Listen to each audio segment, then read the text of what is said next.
শুকরিয়া আদায় করছি সেই মালিকের, যে মালিক স্বাধীন সার্বভৌম দেশে স্বাধীনভাবে চলাফেরা করার মতন একটা পরিবেশ আল্লাহ পাক আমাদের তৈরি করে দিয়েছেন। গত বছর এই সময় মাহফিল করতে গেলে বক্তাদের বিভিন্ন সবক নিয়েই কথা বলতে হতো। আমরা মানুষের সবক দিতে আসতাম, কিন্তু নেতারা উল্টো আমাদের সবক দিত। এটা বলা যাবে না, এদিকে যাওয়া যাবে না, এ করা যাবে না, রাজনীতি করা যাবে না, সুদীর বিরুদ্ধে কথা বলা যাবে না, এই সমস্ত কথা শুনে আমাদের চলতে হয়েছে। কথা বলেন ঠিক না বেঠিক? আর যেই বক্তাগুলো তাদের কথা না শুনে কোরআন হাদিসের কথা মতন চলেছে, তাদেরকে অনেক সময় মঞ্চের থেকে অপমান করে তাড়িয়ে দেওয়া হয়েছে, তাদের উপরে অত্যাচার করা হয়েছে, জুলুম করা হয়েছে। কথাটা কি বাড়াই বললাম না ঠিক বললাম? সেই দিন কি এখন আছে? কে পরিবর্তন করে দিয়েছে? আপনি আমি পরিবর্তন করতে পারিনি। পরিবর্তন করেছে কে? বৃহত্তর ইসলামী আন্দোলন বাংলাদেশ জামাত ইসলামী 15টা বছর বুড়া কমিটি, যুব কমিটি চেষ্টা করেছে, সফলতা আনতে পারি নাই। বিএনপিও কম চেষ্টা করেনি, সফলতা আনতে পারে নাই। কথা বলেন ঠিক না বেঠিক? ময়দানে নামলে গুলি খেতে হয়েছে, অথবা ঘরে আসলে মামলার পাহাড় সমতুল্য মামলা আমাদের ঘাড়ের পরে চাপিয়ে দেওয়া হয়েছে। অনেকেই ভেবেছিল এই পেত্নির বাচ্চা পেত্নি না মরা পর্যন্ত চেয়ার খালি হবে না, কিন্তু আল্লাহ পাক কোথা থেকে নামিয়ে দিলেন এক ঝাঁক কবুতরের মতন, এক ঝাঁক চড়ুই পাখির মতন যুবকদেরকে। যত লাশ পড়েছে যুবকেরা তত ময়দানে এগিয়ে গেছে। আমরা কখনো কল্পনা করতে পারি না এই যুবকেরা এত আন্দোলন করে দেশ স্বাধীন করবে। কথা ঠিক বলেছি না বেঠিক বলেছি? ওনারা বলতেন আমরা পালাই না, তাই বলতেন না? আমাদের নেত্রী পালায় না, আমরা পালানো গ্রুপ নই। ফখরুল সাহেব আপনার বাসায় একটু জায়গা দিবেন?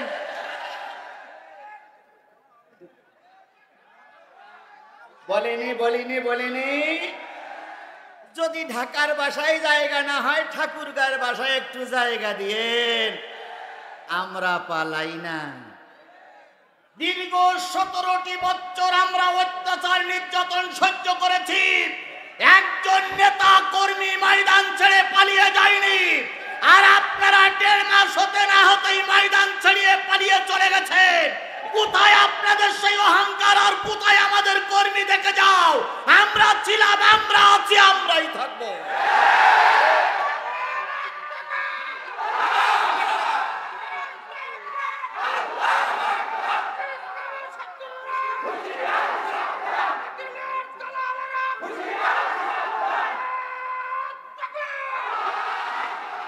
তাই তো একজন কবি সুন্দর করে লিখেছেন, কোথায় আওয়ামী লীগ, কোথায় কাদের কাকা, কোথায় গেল ওই জালিমের গরম গরম কথা। কোথায় আওয়ামী লীগ, কোথায় কাদের কাকা, কোথায় গেল ওই জালিমের গরম গরম কথা। খেলা হবে, খেলা হবে, খেলা হবে, খেলা হবে, খেলা হবে বলে কাকা গেল পালাইয়া। শেখ হাসিনা পালাইছে দেশটা ছাড়িয়া। কে করেছেন? যে আল্লাহ এই সুযোগটুকু দান করলেন, সেই আল্লাহর শুকরিয়া আসতে না জোরে? কারোর জবান বন্ধ থাকবে না, সকলে মিলে বলছি আলহামদুলিল্লাহ। আলহামদুলিল্লাহ বললে খুশি হলো কে? আর আলহামদুলিল্লাহ এই শব্দটা মেনে নিতে পারে না, গ্রহণ করতে পারে না, সহ্য করতে পারে না, তিনি কে? শয়তান কে এই মজলিসে আছে? শয়তান কে এই মজলিসে আছে? নাই। শয়তান ইতিমধ্যে পালাই চলে গেছে নাকি? তাহলে যে আল্লাহ পাক আপনাকে আমাকে সুন্দর পরিবেশ তৈরি করে দিলেন, সেই আল্লাহর আবারও শুকরিয়া আদায় করছি আলহামদুলিল্লাহ। আল্লাহ বলতেছেন, কুল লাউ কানাল বাহরু মিদাদান লিকালিমাতি রাব্বি লানাফিদাল বাহরু ক্বাবলা আন তানফাদা কালিমাতু রাব্বি ওয়ালাউ জিনা বিমিসলিহি মাদাদা।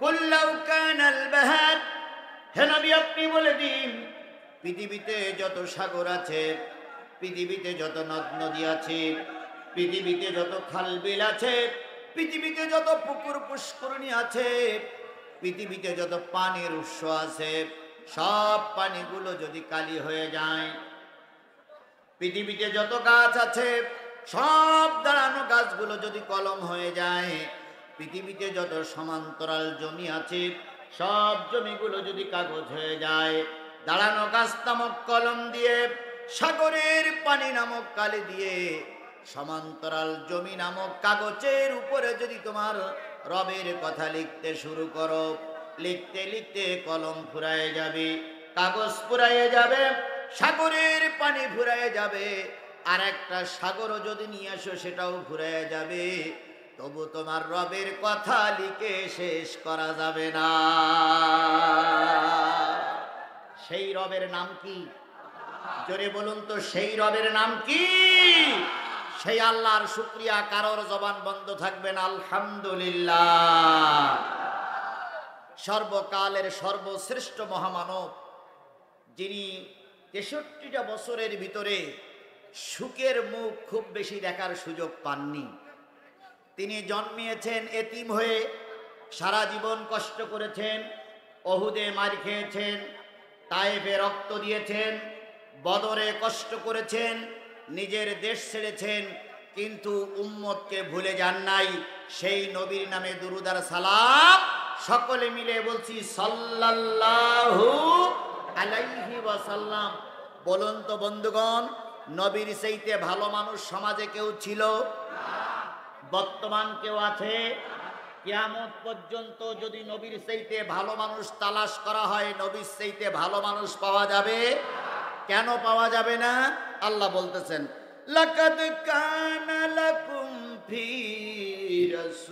রাসূলিল্লাহি উসওয়াতুন হাসানা। ওগো নবী, আপনার ভিতরে আছে সকল মানুষের জন্য একটা আদর্শ। আপনার আদর্শ যদি কেউ মেনে চলে, তার জীবন ইহকালও ধন্য হবে, পরকালও ধন্য হবে। আচ্ছা বলুন, নবী যেভাবে মার খেয়েছেন, আমাদের কি মার সে পর্যন্ত হয়েছে না এখন একটু বাকি আছে? নবীর যে মার হয়েছিল সেই মারির চাইতে আমাদের মায়ের একটু কম আছে না বেশি হয়েছে? কি বলেন, কম না বেশি? সবাই মিলে বলেন, কম না বেশি? কেউ কেউ বলবে বেশি, আবার কেউ কেউ বলবে কম। তবে যে যাই বলুক, নবীর চাইতে অত্যাচার আমাদের উপরে বেশি হয়নি। আল্লাহর নবী, তিনি ছিলেন আল্লাহর নির্ধারিত পয়গম্বর, নিজে মার খেয়েছেন, রক্ত দিয়েছেন, তায়েফে রক্ত দিলেন, সারা জীবন কষ্ট করলেন। আবার যখন ক্ষমতা হাতে পাইলেন, তখন নবী বললেন, আমি সবাইকে আল্লাহর রাস্তায় মাফ করে দিলাম। মাফ করে দেওয়ার কথা রাসূল বলেন নাই? কথা বলেন, বলেন নাই? আমরাও বলতেছি, আমরা ক্ষমা করে দিলাম। কিছু লোক বগল দাওড়াচ্ছে, হ্যাঁ এত মামলা দিলাম, এত মার চালালাম, এত ঘর বাড়ি ছাড়ালাম, তারপরে বলতেছে মাফ করে দিলাম।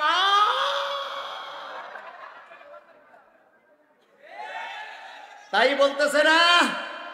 কিন্তু ওর পরে আর একটা কিন্তু আছে।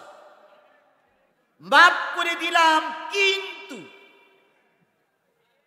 তাই বলতেছে না মাফ করে দিলাম কিন্তু।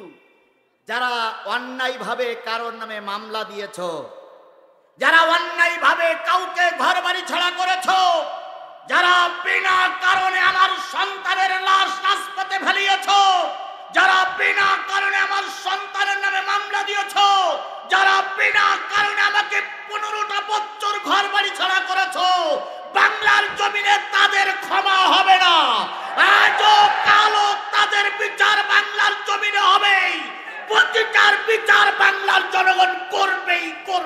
করবে।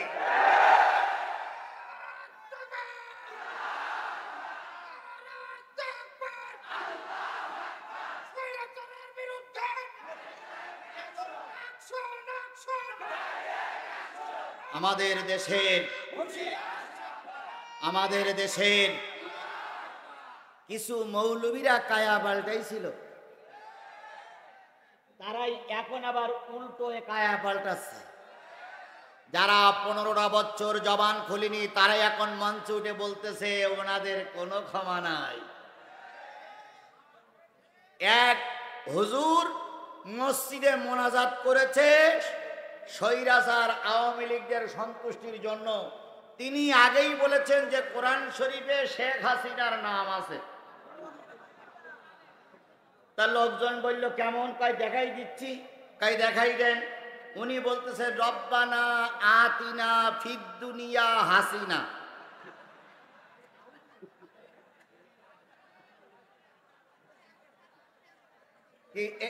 এইরকমটা আছে না? রব্বানা আতিনা ফিদ দুনিয়া, ওখানে একটুখানি ওয়াকফ করেছে হাসিনা। রব্বানা আতিনা ফিদ দুনিয়া হাসিনা ওয়া ফিল আখিরাতে হাসিনা ওয়াকিনা আযাবান নার। উনি রব্বানা আতিনা ফিদ দুনিয়া হাসানাতাও ওয়া ফিল আখিরাতি হাসানাতাও ওয়াকিনা আযাবান নার। দালালি করতে যেই এত দূর উপরে উঠে গেছে যে হাসিনার নামটা উচ্চারণ করে ফেলেছে। এখন ওনারা দোয়া ইউনুস পড়তেছে। আর এখন ক্ষমতায় যিনি বসে আছেন তার নাম কি? উনি এখন চেয়ারে বসে বলতেছে তোমরা যতই দোয়া ইউনুস পড়ো আমি তো সেই লোক।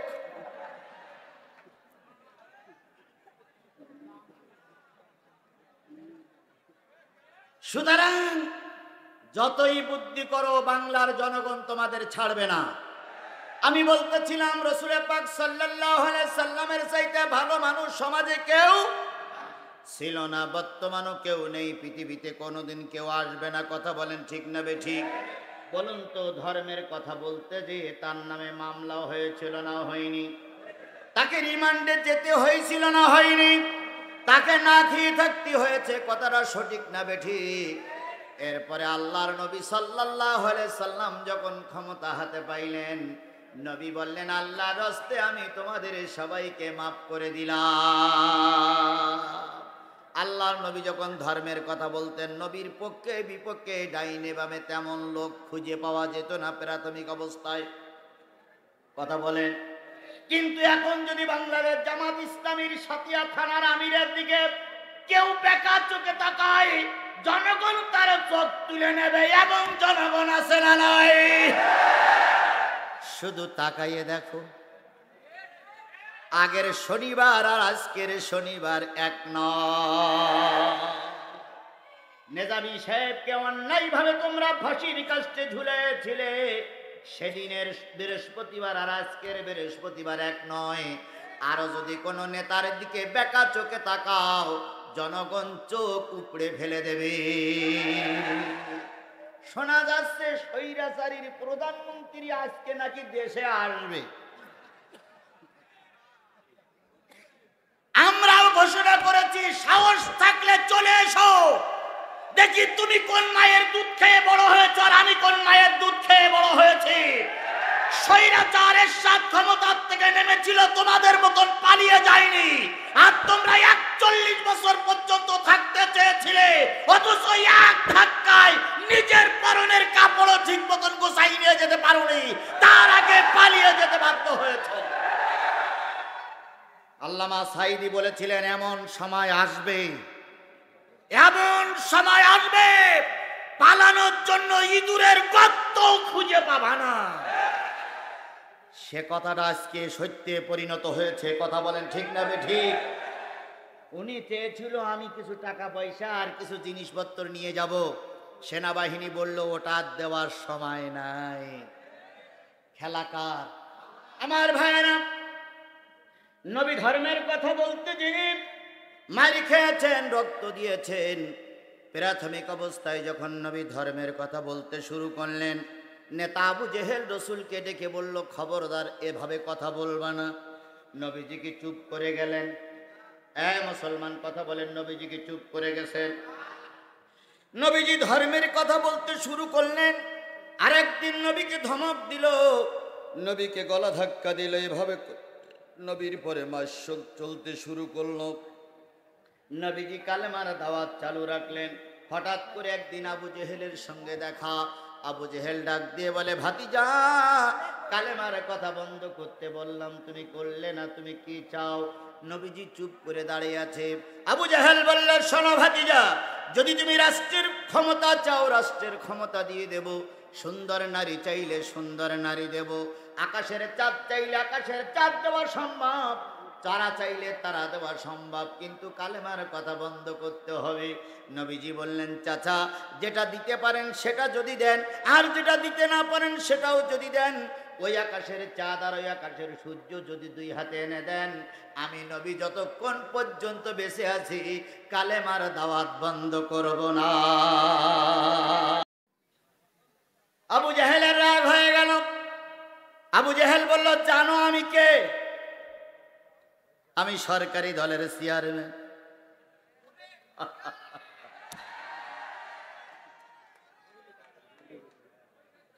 আমি সরকারি দলের চেয়ারম্যান। কোন মা এমন সন্তান জন্ম না দেয় যেই সন্তানের কারণে মান নামে মানুষ ভালো দোয়া করে।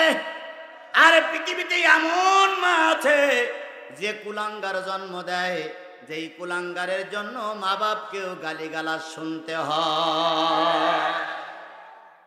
এই ইউনিয়নের সাবেক চেয়ারম্যান, পার্শ্ববর্তী ইউনিয়নের সাবেক চেয়ারম্যান, আল্লাহ পাক যে মায়ের পেট দিয়ে তার মুখ দেখাইছিলেন, এখন সে তো পালাইছে, তার মাও সেই সঙ্গে গালিগালাজ শুনতেছে। কথা বলেন ঠিক না বেটি? আর যদি ভালো সন্তান জন্ম দেওয়া যায়, তাহলে মৃত্যুর পরে মাও ভালো পুরস্কার পেয়ে যায়।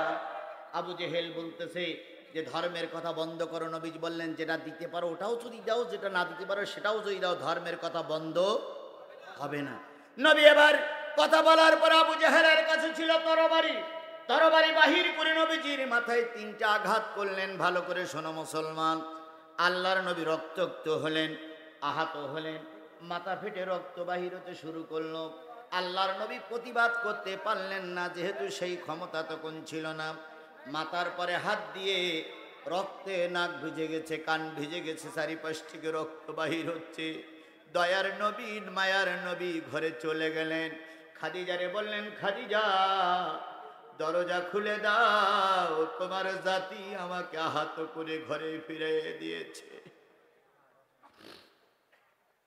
খাদিজা দরজা খুলে দিলেন, রক্তগুলো পরিষ্কার করলেন, 2 গালে 2টো চুমা দিয়ে বললেন, ওগো ভাতিজা মোহাম্মদ, আমার বিশ্বাস একদিন তোমার কালেমা এই পৃথিবীময় গোটা বিশ্বময় ছড়িয়ে পড়বে। আল্লাহ নবী ঘরে আহত অবস্থায় শুয়ে আছেন। রক্তগুলো খাদিজা মুছে দেয়, মাঝে মাঝে গালে চুমা দেয়। এমত অবস্থায় রসুলের চাচা আমির হামজা ছিলেন না এলাকায়, তিনি ছিলেন শিকারিতে। তিনি এসে শুনলেন ভাতিজা মোহাম্মদ আবু জেহেল মেরেছে। আমির হামজা সোজা চলে গেলেন ভাতিজা মোহাম্মদের ঘরে। বাইরে থেকে ডাক দিয়ে বলেন, ভাতিজা, দরজাটা একটু খুলে দাও। কেতাবে আসছে, এতক্ষণ পর্যন্ত নবীর চোখে কোনো পানি ছিল না। যেই না আমির হামজার কণ্ঠস্বর কানের ভিতরে গেছে, সেই আর নবী ব্যালেন্স ঠিক রাখতে পারেন নাই। নবীজির চোখ বেয়ে দর দর করে পানি পড়তেছে। পানিওয়ালা নবী সামনে আসলেন। আমির হামজা বললেন, ভাতিজা কান্দো কেন? নবীজি বললেন, চাচা, আপনারা থাকার পরও রাজপথে আমাকে মার খেতে হয়। আমির হামজা বললেন, কি অন্যায় করেছো? কয়, কোনো অন্যায় করিনি, একটাই কথা বলি, লা ইলাহা ইল্লাল্লাহ, এই কারণেই আমাকে মার খেতে হয়। নবী কালেমার দাওয়াত দিয়ে তরবারির আঘাত খেলো। নবী কালেমার দাওয়াত দিয়ে শিয়াবে আবু তালেবে 3 বছর 3.5 বছর জেল খাটলো। নবী কালেমার দাওয়াত দিয়ে উহুদে মারি খেলো। নবী কালেমার দাওয়াত দিয়ে তায়েবে মারি খেলো। আর তুমি আর আমি কালেমার দাওয়াত দিয়ে কিছুই হয় না। তাহলে বুঝতে হবে তোমার কালেমা আর আমার কালেমা এক হচ্ছে না। এক কালেমায় রুটি রুজি আর এক কালেমায় ফাঁসি, এক কালেমায় রুটি রুজি আর এক কালেমায় ফাঁসি। কোন কালেমায় থাকবে তুমি জানাও জগৎবাসী। এক কালেমায়, এক কালেমায় রুটি রুজি আর এক কালেমায় ফাঁসি। একই কালেমা বলে বিশ্ব আন্দোলনের সিপাহসালার বাংলাদেশের যুবকদের মুরব্বীদের মাথার মুকুট এই সাতিয়ার সুপুরুষ আমাদের প্রিয় শায়েখ মাওলানা মতিউর রহমান নিজামীকে ফাঁসির কাস্টে ঝুলতে হয়েছে। আর একই কালেমার দাওয়াত দিয়ে শোলাকিয়ার ইমাম হেলিকপ্টারে চড়ে বেড়াচ্ছিল। একই কালেমার দাওয়াত দিয়ে আমির হামজা জেল খাটলো। একই কালেমার দাওয়াত দিয়ে আজারি বিদেশে চলে গেল। আর একই কালেমার দাওয়াত দিয়ে কুয়াকাটারা বিমানে চড়ে বেড়া। কালেমা তো একটাই। কি কালেমা একটা না? কথা বলেন, কালেমা একটা না? একই কালেমার দাওয়াত দিয়ে আল্লামা সাঈদীরে পুষ্করে জেলখানার থেকে বের করে হাসপাতালে মেরে দেওয়া হলো। আর একই কালেমার দাওয়াত দিয়ে চরমনার পিছে ঘুরে বেড়ায়। দুইজনেই একই কালেমা পড়ে, কেউ ফাঁসিতে ঝোলে আর কেউ আরামে ঘুরে বেড়ায়। ফরিদউদ্দিন মাসুদ সাহেব তিনি এই নিজামী সাহেবের ফাঁসি দাবি করেছিলেন। কথা বলেন, আল্লামা সাঈদীর ফাঁসি দাবি করেছিলেন এই ফরিদউদ্দিন মাসুদ সাহেব। কথা বলেন, ঠিক না বেঠিক? আবার এই ফরিদউদ্দিন মাসুদদের বাঁচানোর জন্য বরিশালের এক পীর সাহেব তাদের পক্ষেই দালালি করতেছে। তিনি বলতেছেন ফরিদউদ্দিন মাসুদের নামে যদি কোনো থানায় মামলা নেওয়া হয়, থানার ওসি সাহেবকে নাকি মাপ চাইতে হবে। তাকে তারপর বলতেছে থানা ঘেরাও করা হবে। আমরা স্পষ্ট করে ঘোষণা করে দিতে চাই, বাংলাদেশের যুবকরা এদের স্বাধীন করেছে। যদি অন্যায়ের বিরুদ্ধে কথা বলার কারণে, অন্যায়ের বিপক্ষে অবস্থান নিয়ে যদি থানায় মামলা দেওয়া হয়, আর ওই মামলা যদি বাংলাদেশের কোনো ওসি গ্রহণ না করে, আল্লাহর কসম শেখ হাসিনার যে অবস্থা হয়েছে তোমাদেরকেও সেই অবস্থা করানো হবে।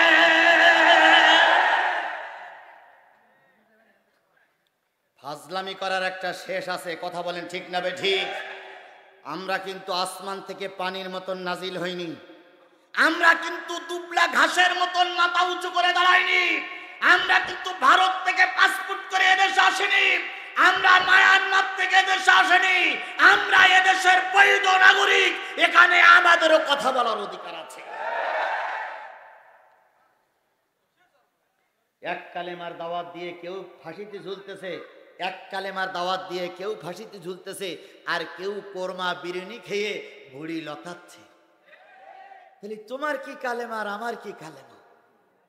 পাশাপাশি দুই মসজিদ, এক মসজিদের ইমাম সাহেবের নামে কোনো মামলা নেই, আর এক মসজিদের ইমাম সাহেবের নামে 10টা মামলা। এসব কি এই এলাকায় আছে? তো চার দোকানে দুই ইমাম সাহেব চা খাচ্ছে, চার দোকানে দুই ইমাম সাহেব চা খাচ্ছে। তো চাওয়ালা বলতেছে, হুজুর আপনিও হুজুর, উনিও হুজুর, ওনার নামে 10টা মামলা, আপনার নামে তো কিচ্ছু হয় না। তখন এই যার নামে মামলা নেই উনি বলতেছে, আমি একটু বুদ্ধি শুদ্ধি করে চলি, এই জন্য আমার একটাও মামলা হয় না।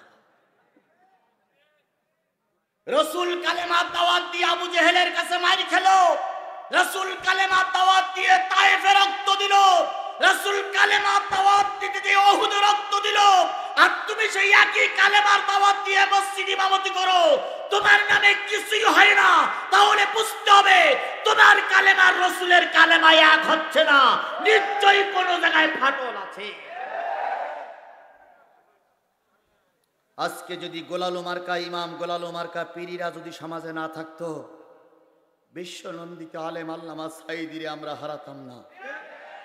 আজকে যদি গোলালু মার্কা কিছু ইমাম সমাজে না থাকতো, বিশ্ব আন্দোলনের বীর সৈনিক মতিউর রহমান নিজামীকে আমরা হারাতাম না। আজকে যদি এই কি বলে দালাল মার্কা হুজুর বাংলাদেশে না থাকতো আমরা কামারুজ্জামান ভাইকে হারাতাম না, আমরা আলী হাসান মোহাম্মদ মুজাহিদকে হারাতাম না। শুধুমাত্র একমাত্র কারণ হচ্ছে হুজুররা হুজুরদের বিরোধিতা করার কারণে ওরা এত সুযোগ পেয়েছে। আমরা যদি বাংলাদেশের সব টুপিওয়ালারা এক বাক্যে বলতাম যে ইসলামের বিপক্ষে যারা অবস্থান নেবে আজকে থেকে শপথ দিলাম মরার পরে জানাজা পড়বো না, তাহলে ও জানাজা পড়ার আগেই সোজা হয়ে যেত।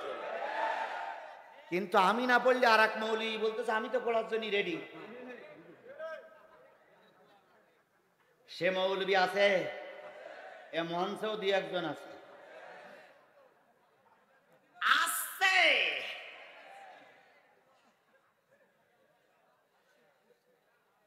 আমি সাথিয়ায় পাবনায় আজকের থেকে আসিনি, আমি আপনাদের ভালো রকম চিনি ভাই। কি অন্যায় করেছিলাম আমরা সেদিন। আমি এখানে সাথিয়ায় জমি কিনতে আসিনি, কোনো মানুষের মেয়ে বিয়ে করার জন্য আসিনি, আমি কারোর কাছ থেকে টাকা ধার করে দেব না বলে চলে যাইনি। তাহলে সেদিন আমার মঞ্চে আক্রমণ করা হয়েছিল কেন জাতি জানতে চায়। সেদিন আমাদের মঞ্চে হাতুড়ি নিয়ে, হকিস্টিক নিয়ে, চাইনিজ কুরআন নিয়ে পুলিশ, যুবলীগ, আওয়ামী লীগ, ছাত্রলীগের নেতা কর্মীরা আমার মঞ্চে আক্রমণ করেছিলেন। আমরা জানতে চাই কেন সেদিন আক্রমণ হয়েছিল। যদি সঠিক উত্তর না হয় আল্লাহর কসম তোমাদের মতো নেতার মৃত্যুর পর আমরা অন্তত তোমার জানাজা পড়ব না।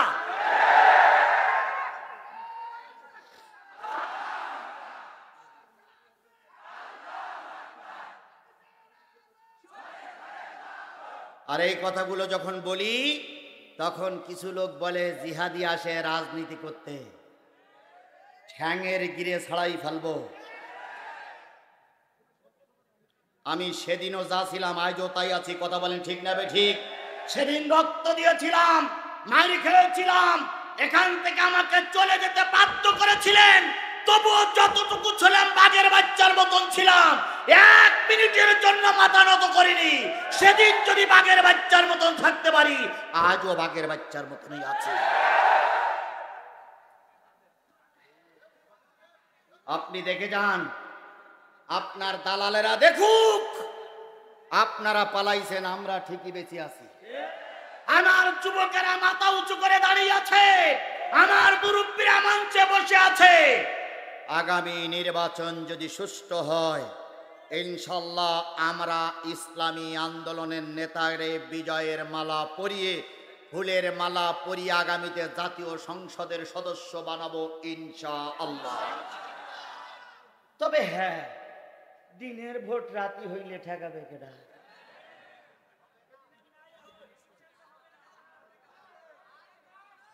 বলতেছিলাম আবু জাহেল রসুলের মাথায় কয়টা আঘাত করেছে? রক্তাক্ত নবী আমির হামজা আসলেন, নবীজি বললেন আমাকে 3টা আঘাত করেছে। আমির হামজা বললেন ভাতিজা অপেক্ষা করো, একটু পরেই আসতেছি। কিছুক্ষণ পরে আল্লাহর নবী আমির হামজা চলে আসলেন, এসে বললেন ভাতিজা তোমার মারির শোধ আমি মারি নিয়েছি। কি করেছেন? কয় তোমার 3টে বাড়ি মেরেছিল, আমিও 3টে বাড়ি মেরেছি। আল্লাহর নবী খুশি হলেন। এই মুসলমান কথা বলেন, খুশি হলেন? নবীজি বললেন চাচা মারির শোধ মারি নিয়েছেন, খুশি হবার কথা, কিন্তু আজকে খুশি হতাম তখনই যদি শুনতাম আপনার মুখে কালেমা পড়তেছেন আপনি। আমির হামজা বললেন ভাতিজা যদি কালেমা পড়লে তুমি খুশি হও, তোমাকে খাদিজাকে সাক্ষী রেখে, আল্লাহর সাক্ষী রেখে কালেমা পড়ে নিলাম, লা ইলাহা ইল্লাল্লাহু মুহাম্মাদুর রাসূলুল্লাহ। নবী মারি খাওয়ার পরে ক্ষমা করে দিয়েছেন, আমরাও সেই নবীর আদর্শ ধরে চলবো, কথা বলেন ঠিক না বে ঠিক? যে নবী এত কষ্ট করার পরে জাতিরে মাফ করে দিলেন, আমরা সেই নবীর নামে দুরূদ আর সালাম সকলে মিলে বলছি সাল্লাল্লাহু আলাইহি ওয়াসাল্লাম। বন্ধুগণ আপনারা অনেক দিন পরে এসেছেন, আজকের মাহফিলটার নাম দেওয়া হয়েছে কি বলেন তো? ইসলামী জালসা। ইসলামী তার মানে এখানে কিসের থেকে আলোচনা করা হবে? ইসলাম থেকে আলোচনা করা হবে, ধর্ম থেকে আলোচনা করা হবে। আল্লাহ রসুল বলেছেন আদ-দীনু নাসিহাতুন সালাসা, আদ-দীনু নাসিহাতুন সালাসা, আদ-দীনু নাসিহাতুন সালাসা। সাহাবীরা বললেন কুলনা লিমান, নবীজি বলেন ক্বালা লিল্লাহ ওয়া লিরাসূলিহি ওয়া লিকিতাবিহি ওয়া লিআইম্মাল মুসলিমিনা উম্মাতিহি। নবী বললেন দিন একটা নসিহাত, ইসলামী জলসায় দিন একটা নসিহাত। সাহাবীরা বলেন ইয়া রাসূলুল্লাহ, নসিহাত যখন বক্তা করবে, নসিহাত যখন আলেম করবে, তখন তার ভিতরে কয়টা জিনিস থাকবে? হুজুর বললেন বক্তার ভিতরে 5টা জিনিস থাকা লাগবে। যদি 5টা জিনিস না থাকে সেটা ইসলামী জলসা হতে পারে। তাহলে ইসলামী জলসা কোরআনের মাহফিলে কয়টা জিনিসের আলোচনা করা লাগবে? 1 নম্বর ক্বালা লিল্লাহ, আল্লাহর আলোচনা করা লাগবে। বলুন তো আমরা আল্লাহর কথা দিয়ে শুরু করেছি না করিনি? আমরা আল্লাহর শুকরিয়া আদায় করেছি না? 2 নম্বর কথা থাকবে রসুলের কথা, এতক্ষণ ধরে রসুলের নামে দুরূদ দিলাম, 2 নম্বর পর্ব শেষ। 3 নম্বর কিতাব থেকে আলোচনা করা লাগবে। যে কিতাব থেকে আলোচনা করা লাগবে সেই কিতাবটার নাম কি? আমি কোরআনের সূরা আল ইমরানের 104 নম্বর আয়াত তেলাওয়াত করেছি। ওই আয়াতের পরে এখন কথা হবে।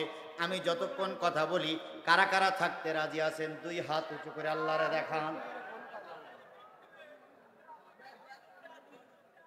আল্লাহ আমাদের কবুল করুক, সকলে বলুন আমিন। আরো জোরে বলেন আমিন। তাহলে আজকে বৃষ্টি হচ্ছে, মাঝে মাঝে বৃষ্টি হচ্ছে, আমি দেখতেছি আপনারা একটু উসপিস করতেছেন। মাঝে মাঝে বৃষ্টি হচ্ছে, মাঝে মাঝে বৃষ্টি আসতেছে। আমরা এখানে বৃষ্টি পাচ্ছি না, কিন্তু বাইরে যারা আস্তে আস্তে ভিজতেছেন।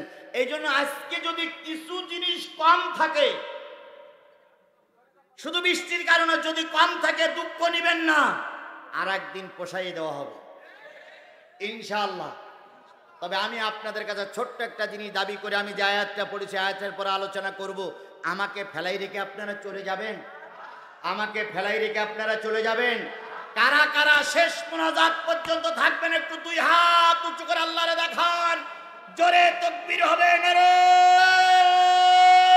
তাকবীর, লিল্লাহে তাকবীর। আল কোরআনের আলো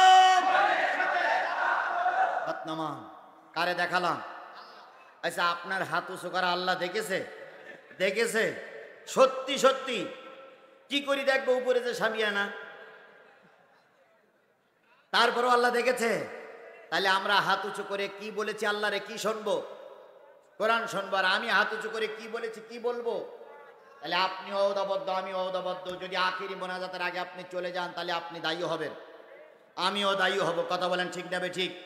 যদি সব কিছু ঠিক থাকে, বৃষ্টি না হয়, পরিবেশ ঘোলাটো না হয়, আমরা 12টার আগে শেষ করবো ইনশাআল্লাহ। আর যদি উলট পালট হয়ে যায় তাহলে হঠাৎ করে হয়তো বন্ধ হয়ে যাবে। এই জন্য আমরা চাচ্ছি আর আধা ঘন্টা 40 মিনিট কথা বলবো। থাকতে পারবেন না ইনশাআল্লাহ? থাকতে পারবেন না ইনশাআল্লাহ? আল্লাহ কবুল করুক। সবাই মিলে বলেন আল্লাহ কবুল করুক, আমিন। আরো জোরে বলেন আমিন। এই মুসলমান আমার দিকে খেয়াল করুন, বাঘের বাচ্চার মতন জবাব দিবেন। কে বলছেন?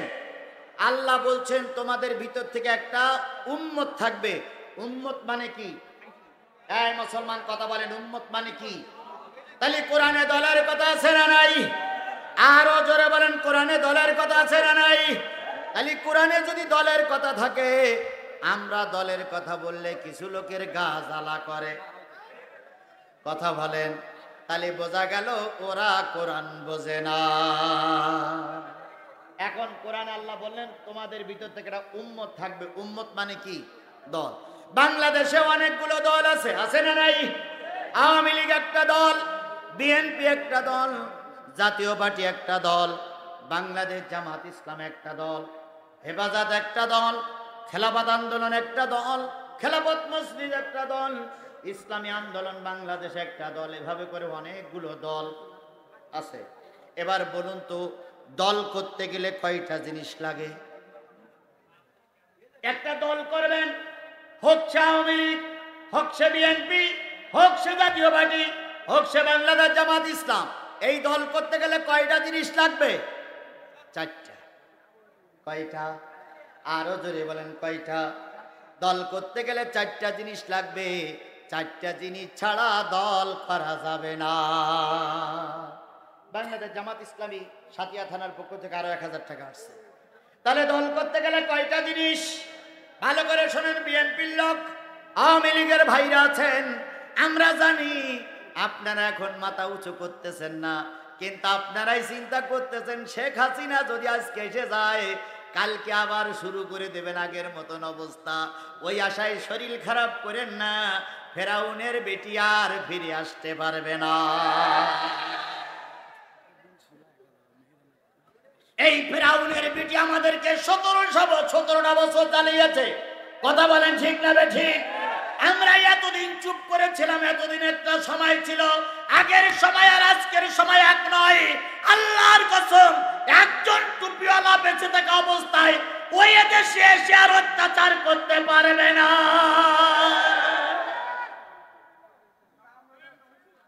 আমার ভাইরা, উনি পাশের দেশে যে আত্মগোপন করেছিল বা আছে মনে হয়, ওখান থেকে মাঝে মাঝে মাথা বের করে দেশ স্যার বলছে আসবো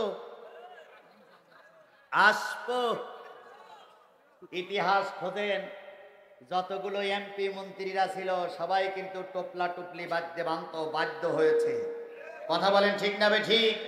আজকে মাওলানা মতিউর রহমান নেজামীরে ফাঁসির কাস্টে ঝুলানের মূলে যারা এই সাতিয়া থানায় ভূমিকা পালন করেছিল, তারা কেউ বা পাগল হয়ে গেছে, কেউ বা ভিক্ষা করে খেতে খেতে নিজের পায়খানা খেয়ে মৃত্যুবরণ করেছে, কেউ বা ক্যান্সারে আক্রান্ত হয়ে বিছানায় ধুই ধুই করতেছে, কেউ বা এলাকা ছাড়তে বাধ্য হয়েছে। আর আজকে যদি তোমরা আবার আস্ফালন দেখাও, জনগণ কিন্তু অপেক্ষায় রয়েছে, এইবার আর জনগণ তোমাদের ছেড়ে কথা বলবে না। তাহলে দল করতে গেলে কয়টা জিনিস লাগবে? 4টা। 1 নম্বর, দল করতে গেলে দলের একটা নাম লাগবে। কি লাগবে? নাম ছাড়া বোঝা যায় না এটা কোন দলের লোক। একই টুপিওয়ালা মঞ্চে 3 জন বসে আছে, কে জামাত ইসলাম, কে ইসলামী আন্দোলন, কে ঐক্যজোট, বোঝা যায় না। যখন বলা হয় আমি ইসলামী আন্দোলনের লোক, তাহলে বোঝা এরা চরমনাই। যখন বলা হয় বাংলাদেশ জামাত ইসলামের লোক, তখন বলা হবে এটা মতিউর রহমান নেজামী সাইদির দলের লোক। এইভাবে করে যখন দেখা যাবে আওয়ামী লীগ, তখন এটা মুজিবারের দলের লোক কিংবা হাসিনার দলের লোক, এটা বিএনপি, এটা কি বলে খালেদা জিয়া, তারেক জিয়ার লোক। এই জন্য দলের একটা নাম লাগবে। এবার বলুন তো, আমরা কোরআনের পক্ষের লোক, আমাদের দলের একটা নাম আছে না নাই? সেই দলটার নাম কি? সেই দলটার নাম কি? কি দল? ইসলামী দল। ইসলামী দল। জামাত ইসলাম বললি তো এই দলের পক্ষে চলে যাব। আমি কোন দলের দালালি করতে আসছি নাকি? আমি কিসের কি বলার জন্য আসছি? আজকে যদি ওই দলের পক্ষে কথা বলি, কালকে বলবেন যে হুজুর আজ করিস জুমাই কি হুজুর। সুতরাং কোন দলের টিকিটে কথা বলছি না, কথা বলছি কোরআন দিয়ে। তাহলে তুমি আমি কোরআনওয়ালা টুপিওয়ালা, তোমার আমার একটা দল আছে। আল্লাহ বললেন ওয়ালতাকুম মিনকুম উম্মাতুন, তোমাদের দলের নাম হলো তোমরা উম্মাত। কার উম্মাত? নবীর উম্মাত, আল্লাহর গোলাম নবী। তাহলে আমার দলের নাম হলো উম্মাত। এবার দলের একটা প্রতীক চিহ্ন থাকা লাগবে। প্রতীক চিহ্ন থাকা লাগবে না? আমার বুকে যদি নৌকা মারা থাকে তাহলে আমি কোন দলের লোক? মুরব্বীর বুকে যদি দাড়ি পাল্লা মারা থাকে তাহলে মুরব্বী কোন দলের লোক? ওই মুরব্বীর বুকে যদি ধানের শীষ মারা থাকে তাহলে ও মুরব্বী কোন দলের লোক? তাহলে দল চেনার জন্য একটা প্রতীক চিহ্ন লাগবে। প্রতীক চিহ্ন ছাড়া দল চেনা যায় না। আপনার আমার প্রতীক চিহ্নর নাম কি?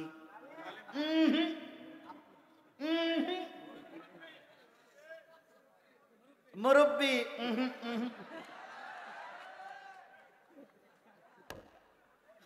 আল্লাহ।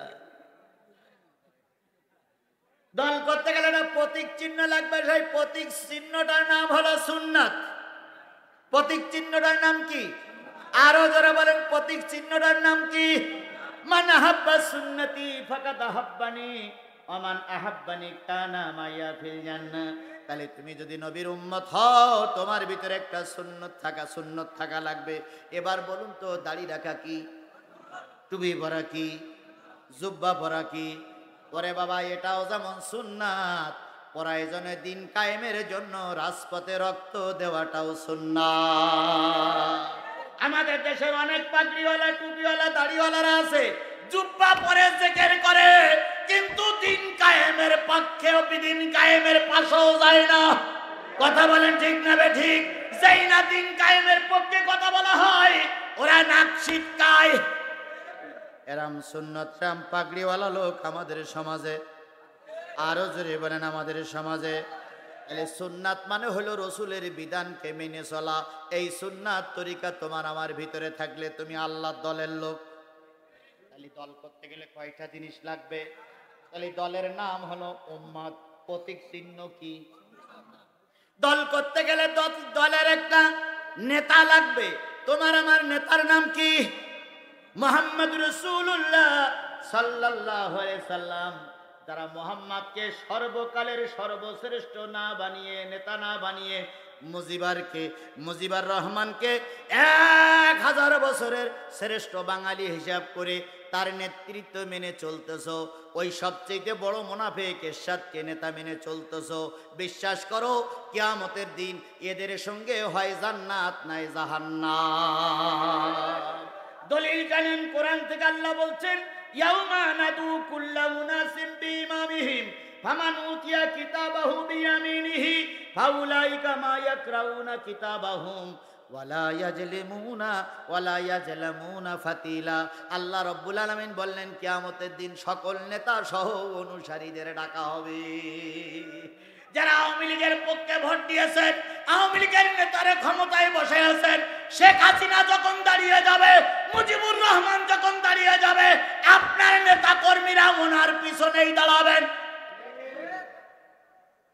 যারা বাংলাদেশ জামাত ইসলাম করার জন্য মামলা খেয়েছেন, রক্ত দিয়েছেন, ঘরবাড়ি ছেড়েছেন, সেদিন নিজামী সাহেব আর আল্লামা সাইদি সাহেব যেখানে দাঁড়াবে সেইখানে আপনারা নেতা কর্মীরা দাঁড়ায় যাবে। যারা বাংলাদেশ জাতীয় পার্টি দল করে, জাতীয় পার্টির এরশাদ যেখানে দাঁড়াবে আপনাকেও সেখানে দাঁড়াতে হবে। তাহলে আমার নেতা, তোমার নেতা বিশ্বনবী মুস্তাফা, তোমার আমার ঠিকানা পদ্মা মেঘনা যমুনা। তোমার আমার নেতার নাম হচ্ছে মুহাম্মদ রাসূলুল্লাহ সাল্লাল্লাহু আলাইহি ওয়াসাল্লাম। তাহলে দল করতে গেলে কয়টা জিনিস লাগলো? একটা হলো দলের নাম কি? উম্মত। প্রতীক চিহ্ন কি? সুন্নাত। আর নেতার নাম কি? মুহাম্মদ। এবার দল করতে গেলে একটা অফিস লাগবে। কি লাগবে? এই মুসলমান কথা বলেন, কি লাগবে? প্রত্যেকটা দলের অফিস আছে না নাই? দুঃখ একটা জায়গায় দীর্ঘ 12-13টা বছর সব দলের অফিস খোলা ছিল, একটা দলের অফিসে তালা মারা ছিল।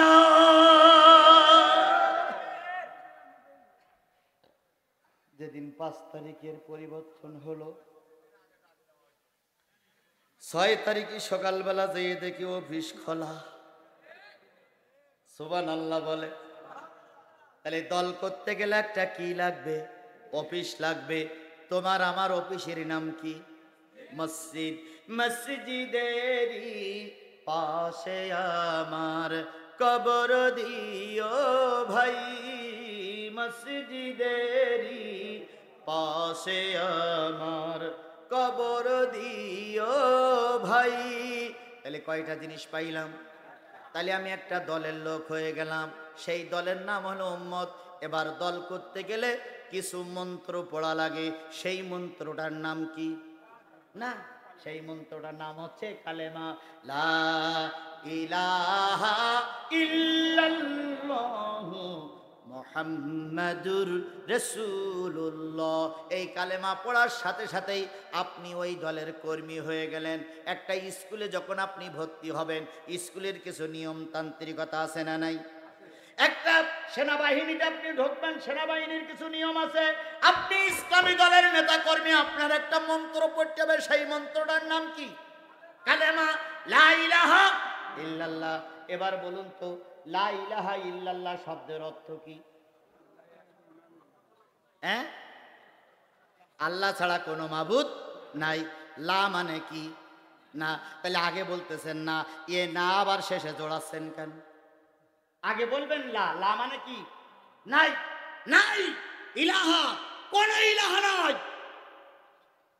কোন মাবুদ নাই, কোন আইনদাতা নাই, কোন শেখ হাসিনা নাই, কোন খালেদা জিয়া নাই, কোন কি বলে আমাদের সাইদি নাই, ইল্লাল্লাহ, আল্লাহ ছাড়া। তাহলে আমরা কারোর মানি না, কারে মানি? এই মন্ত্র আপনাকে পড়তে হবে, লা ইলাহা ইল্লাল্লাহ, নেই কোনো মাবুদকে ছাড়া। এখন মাবুদ শব্দটার অর্থ কি? মাবুদ কোন শব্দ? আরবি শব্দ। মাবুদ শব্দটার অর্থ হচ্ছে চারটা। মাবুদ শব্দের অর্থ হচ্ছে আইন দাতা, আমি কারোর আইন মানি না কার আইন ছাড়া। মাবুদ শব্দের অর্থ হচ্ছে হুকুমদাতা, আজকে কালেমা পড়েছি কারোর হুকুম মানবো না কার হুকুম ছাড়া। মাবুদ শব্দের অর্থ হচ্ছে রেজেক দাতা, আমি কালেমা পড়েছি কারোর কাছে রেজেক চাবো না কার কাছে ছাড়া। মাবুদ শব্দের অর্থ হচ্ছে প্রার্থনা কবুলকারী, আমি কালেমা পড়েছি আমার দোয়া কেউ কবুল করবে না কে ছাড়া। এই কথা যারা বলেছিল তারা ফাঁসির কাস্টে ঝুলেছে, তবুও বাতিলের কাছে মাথা নত করে নাই। বলুন তো, আল্লামা সাঈদী জেলখানায় মারা গেছে না তারে মেরে দেওয়া হয়েছে? সাতিয়ার মুসলমানেরা স্পষ্ট করে বলবেন, আল্লামা সাঈদী স্বাভাবিক মারা গেছে না তারে মেরে দেওয়া হয়েছে? আল্লামা সাঈদী যে জেলখানার ভিতরে ছিল, জেলখানার থেকে তাকে বের করে নিয়ে আসার সময় একটা সাদা কাগজ তার হাতে দিয়ে দেওয়া হলো, আর বলল, হুজুর কাগজে সই করেন। আল্লামা সাঈদী বলেছিলেন, কাগজে কি লেখা আছে? কয়, লেখা আছে আপনি বলতেছেন আমি অসুস্থ, আমার চিকিৎসার দরকার। আল্লামা সাঈদী বলেন, আমি অসুস্থ আমি জানি না, তোমরা জানলে কি করি? কথায় বলে, যার বিয়ে তার খবর নাই, পাড়া পড়শির ঘুম নাই। আল্লামা সাঈদী অসুস্থ উনি জানে না, জানে এনারাই। আল্লামা সাঈদী সই করেছিলেন কিনা আমি জানি না। আল্লামা সাঈদীকে জেলখানার থেকে বের করে হাসপাতালের জন্য গাড়িতে যখন তোলা হলো, গাড়িতে উঠানোর সাথে সাথে তার বেডিং পত্র মাল সামানা যা ছিল ওগুলো গোছানো হয়ে গেল। এরপর আর একজন জিজ্ঞেস করলো, হুজুর তো এখনো হাসপাতালে যাচ্ছে, মাল সামানা বেডিং পত্র গোছানো হলো কেন? একজন বলল, হাসপাতালে যাচ্ছে, এই সাঈদী আর ফিরে আসবে না, এই সাঈদী এবার পিরোজপুরের মাটিতে যাবে। তার মানে এদের পরিকল্পনা ছিল এই সাঈদীরে ওরা মেরে দেবে। আর এই সাঈদী মেরে দেওয়ার 4 দিন আগে এই সাবেক তথ্যমন্ত্রী, পররাষ্ট্রমন্ত্রী আব্দুর রাজ্জাক সহ কাউয়া কাদের সহ 4-5 জন ভারত সফর করে এসেছিলেন। ভারত সরকার এদেরকে যে বুদ্ধি দিয়েছিল সেই বুদ্ধি কার্যকর করে আল্লামা সাঈদীরা দুনিয়ার থেকে বিদায় করে দিয়েছে। আর আমরা সংবাদ পাইলাম আল্লামা সাঈদী অসুস্থ, তাই আল্লামা সাঈদীরে হাসপাতালে নিয়ে যাওয়া হচ্ছে। আমরা মিডিয়ার সামনে বসে আছি, হঠাৎ করে দেখলাম আল্লামা সাঈদীরে গাড়ির থেকে নামানো হলো। তিনি বাইরে নামলেন, 2 জনের কাঁধের পরে হাত দিয়ে, তার সেই সাদা লাল দাড়ি, লাল গোপ, সেই উঁচু টুপির মাঝখান দিয়ে আল্লামা সাঈদী ছোট্ট একটা হাসি দিয়ে জাতিরে সালাম দিয়েছিলেন। ও আমার জাতি, এখনো সেই হাসিটা আমাদের চোখে মুখে ভেসে ওঠে। সেদিন কি মনে হয়েছিল আল্লামা সাঈদী অসুস্থ? সেদিন মনে হয়েছিল? আমরা কেউ ভাবিনি আল্লামা সাঈদী অসুস্থ, তারপরে হাসপাতালে নিয়ে যাওয়া হলো। আল্লামা সাঈদী বলেছিলেন, যদি আমার হাসপাতালে নিয়েই যাও তাহলে আমার চিকিৎসা দেওয়ার আগে আমার ব্যক্তিগত ডাক্তারকে এখানে নিয়ে আসতে হবে। যদি না নিয়ে আসো, আমার পরিবারের একজন সদস্যকে এখানে এনে দাও। যদি তাও না এনে দাও, আমার দলের 2-3 জন নেতা কর্মী আমার পাশে থেকে চিকিৎসা করাও। ওরা কারোর কথা শুনলো না। আল্লামা সাঈদীকে বেডে শোয়াই রাখা হলো, ঘুমের ওষুধ খাওয়ানো হলো। রাত বেশ কিছুটা রাত হওয়ার পরে 1 জন 2 জন 3 জন ডাক্তার একসঙ্গে ঢুকলেন। পাশের যারা ছিল সবাইকে বের করে দিয়ে একজন ডাক্তার একটা শিশি বাহির করলেন। সেই শিশির ভিতরে, শিশির গায়ে কোনো নেম প্লেট ছিল না, ওর পরে সিরিঞ্জি দিয়ে, ওই সিরিজ দিয়ে, ওই কি বলে ওষুধের না, সিরিজ দিয়ে ওই ওষুধের থেকে ওষুধগুলো বের করে নিলেন। এরপরে আল্লামা সাঈদীর জামাটা একটু উঁচু করলেন। উঁচু করে যখনই আল্লামা সাঈদীর নাভিতে ইঞ্জেকশন দিচ্ছিলেন, যে নার্স কথাটা বলেছেন তিনি বললেন, আমি দেখলাম হুজুর একবার একটু তাকালেন, আল্লাহু আকবার বললেন।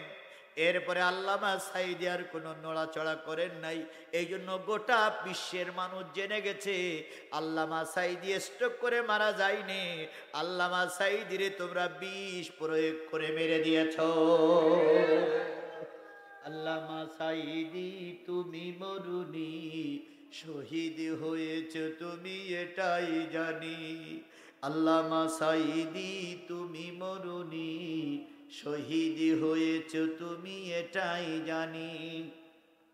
কারাগারে কাটালে 13টি বছর, বাতিল খেপেছে তোমার দেখে থর থর।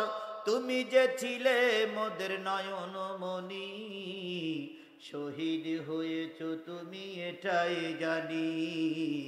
শহীদ হয়েছ তুমি এটাই জানি।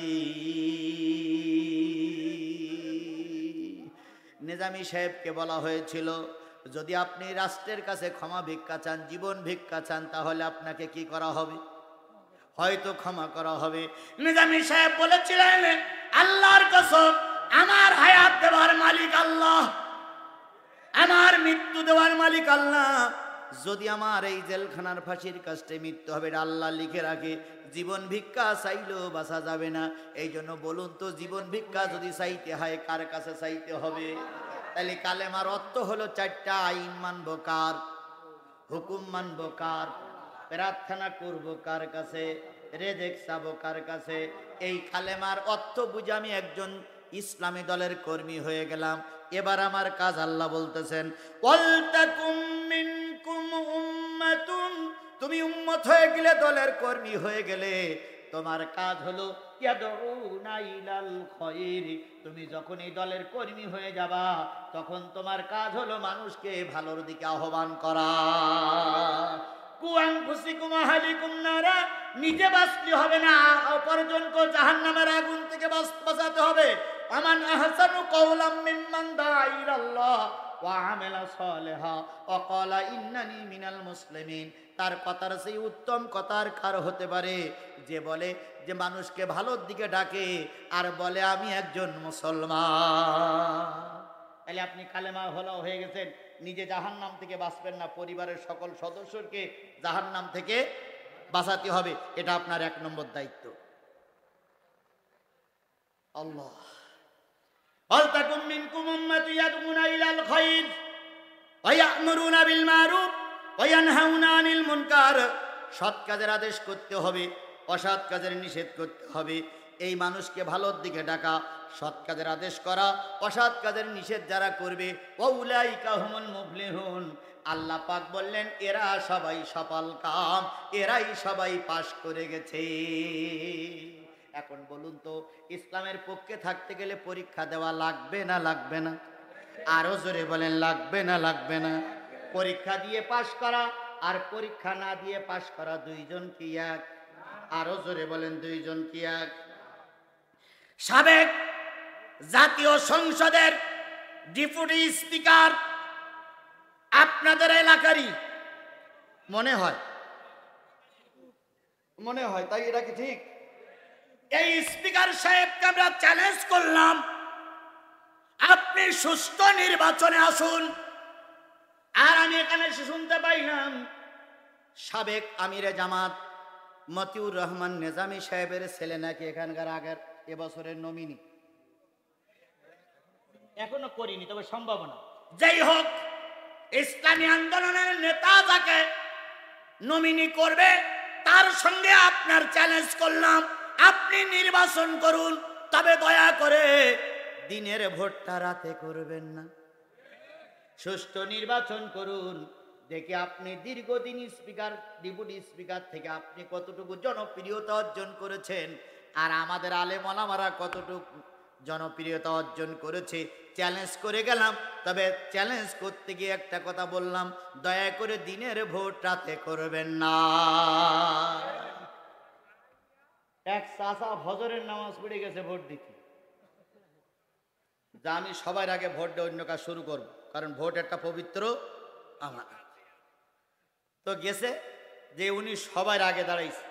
ভোট কেন্দ্রের দরজা খোলে কয়টার সময়?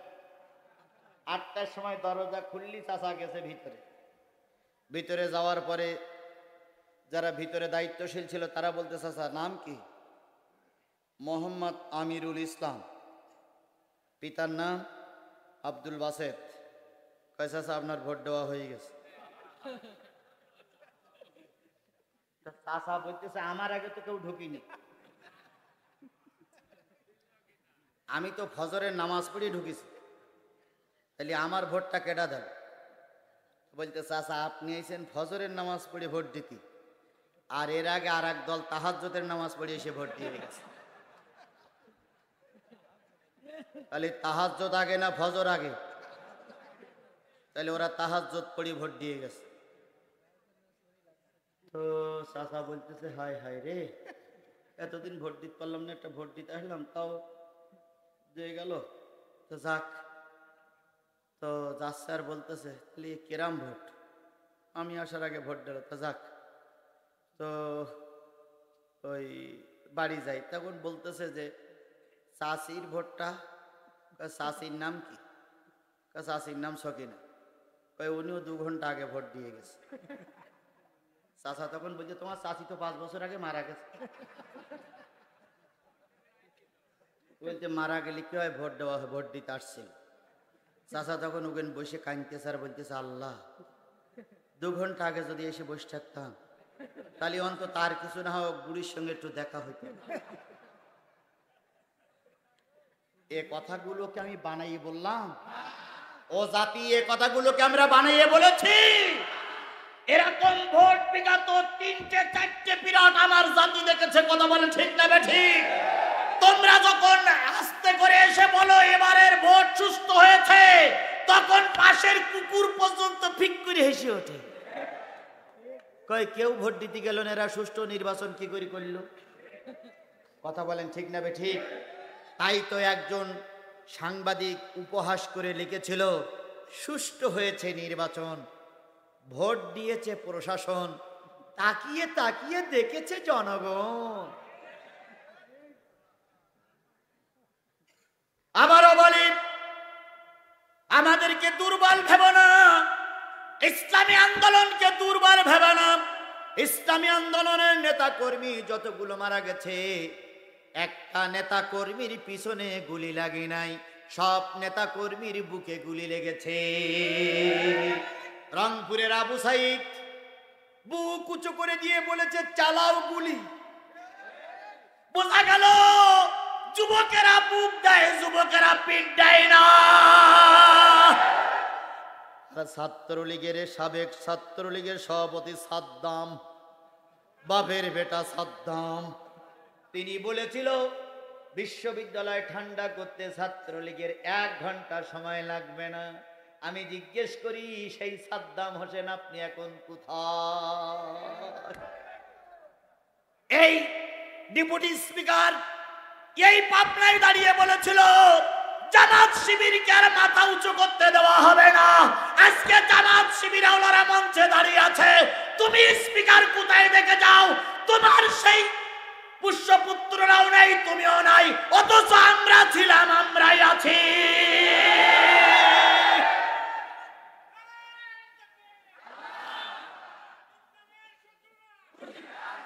আমার জরিপ আমার ধারে কাছে আসতে পারতো না, কারণ ওরাম জরিপে ঠেকানোর জন্য আমি একলাই যথেষ্ট, 2-5 জন লোক ঠেকানোর ক্ষমতা আল্লাহ আমাকে দিয়েছে।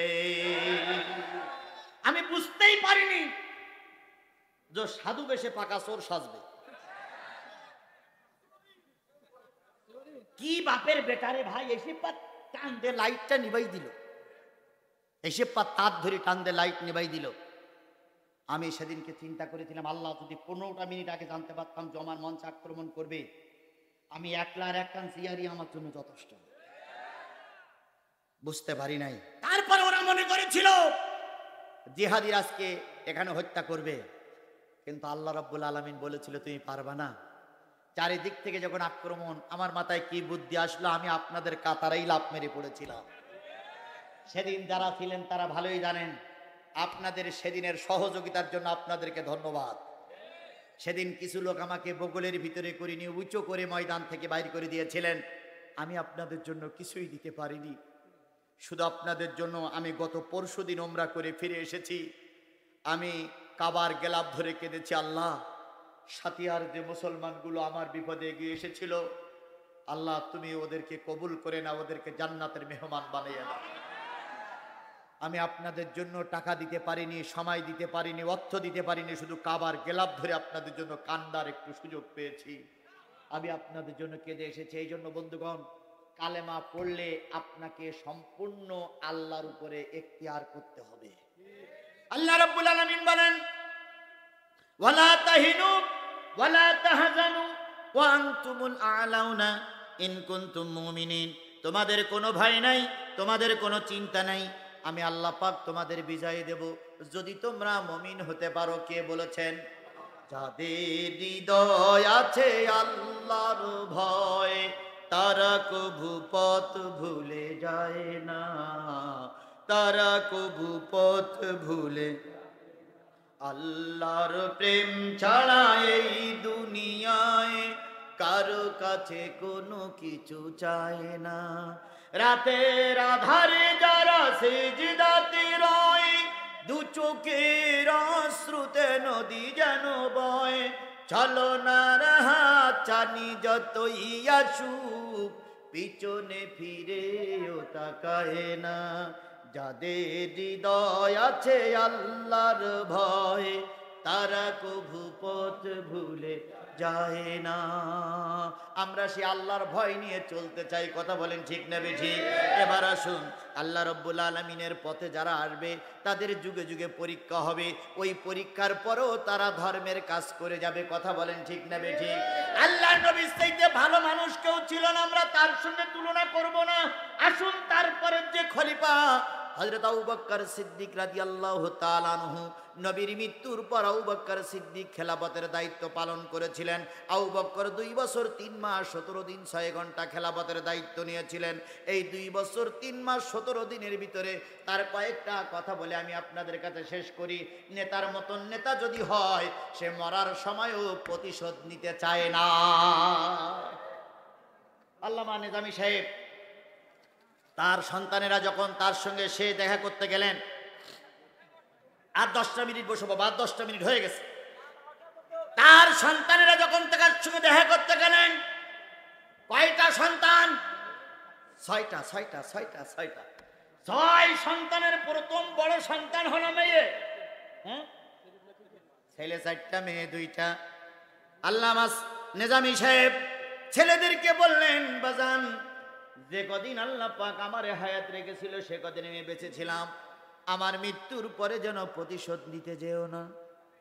কি সুন্দর কথা রে ভাই! আর আমাদের নেতারা বলে একটা মরলি 10টা মারব। কি বলে, তাই না বলে? তারপরে মঞ্চে চেয়ারে বলে ভাতে মারবো, পানিতে মারবো। এরপরে বলে চুবাইয়ে চুবাইয়ে মারবো। কিন্তু ইসলামী আন্দোলনের সিপাহ সালার বীর সৈনিক বললেন, যদি ওরা অন্যায়ভাবে আমাকে মারতেছে, প্রতিশোধ নিতে যেও না। আর আমার শুভাকাঙ্ক্ষী দেশবাসীরে বলো, আমি প্রতিশোধে বিশ্বাস করি না, আমি বিচারটা মালিকের দরবারে দিয়ে দিলাম। আবু বকর সিদ্দিক রাদিয়াল্লাহু তাআলা আনহু মুসলমানদের খলিফা। তার টার্গেট ছিল কোনো মানুষ যেন না খেয়ে থাকে না, কোনো মানুষ যেন বস্ত্রহীন হয় না, কোনো মানুষ যেন কাপড়হীন হয় না, কোনো মানুষ যেন না খেয়ে ঘুমাইতে যায় না। আবু বকর সিদ্দিক রাদিয়াল্লাহু তাআলা আনহুর একটা নিয়ম ছিল, প্রতিদিন আসরের নামাজের পর প্রত্যেকের বাড়ি বাড়ি খোঁজ করতেন, বাড়ি বাড়ি যেতেন, খোঁজ নিতেন কার খাওয়া হয়েছে কার খাওয়া হয়নি।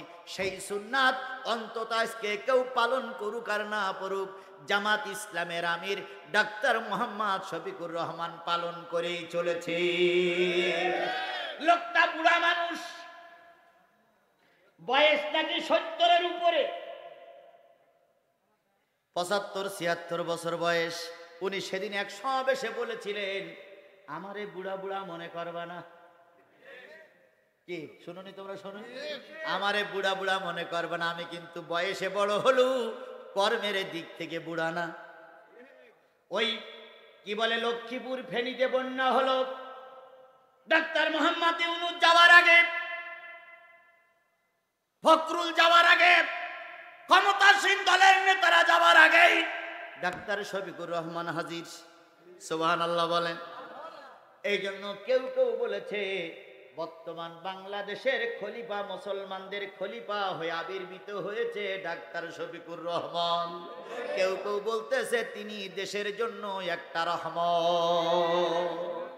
এই বুড়া মানুষটি এত কষ্ট যে কিভাবে করে আল্লাহই ভালো জানে। আল্লাহ পাক তার উপরে রহমত করুক, সকলে বলুন আমিন। তিনি যেমন ভাবে খেদমত করতেন, আবু বকরের মতন খেদমত তার ভিতরে ছিল। প্রতিদিন আবু বকর আসরের নামাজের পরে এলাকার খেদমত করতেন। হঠাৎ করে একদিন দিয়ে দেখে এক বুড়ি মানুষ লাঠির নিচে, লাঠির মাথায় একটা কি বলে বক্সা নিয়ে, লাঠির মাথায় একটা প্যাকেট নিয়ে খুব দ্রুতগামী হেঁটে যাচ্ছে। আবু বকর সিদ্দিক সামনে যেয়ে বলতেছে, মা ও মা, মারে। বুড়ি তাকাই বলতেছে, তোমার নাম কি? আমারে মা বলি ডাকলে, আমার তো মা বলি ডাকার মতন কেউ নেই বাবা। এই যে রামপুরি যে ছেলেটা মারা গেল, নাম কি বলো? আবু সাইদ। আবু সাইদের বাড়িতে যে শিবিরের সভাপতি, শিবিরের সেক্রেটারি আবু সাইদের মার কাছে যে বলতেছে, মা তোমার আবু সাইদ মারা গেছে, মনে করো আমরাই তোমার আবু সাইদ। তোমার যতদিন বেঁচে আছো জীবনে যত কিছু প্রয়োজন সব আমরা দেখব। আবু সাইদ মারা গেছে বলে দুঃখ করো না, এক আবু সাইদ মারা গেছে, লক্ষ আবু সাইদ তোমার পাশেই আছে।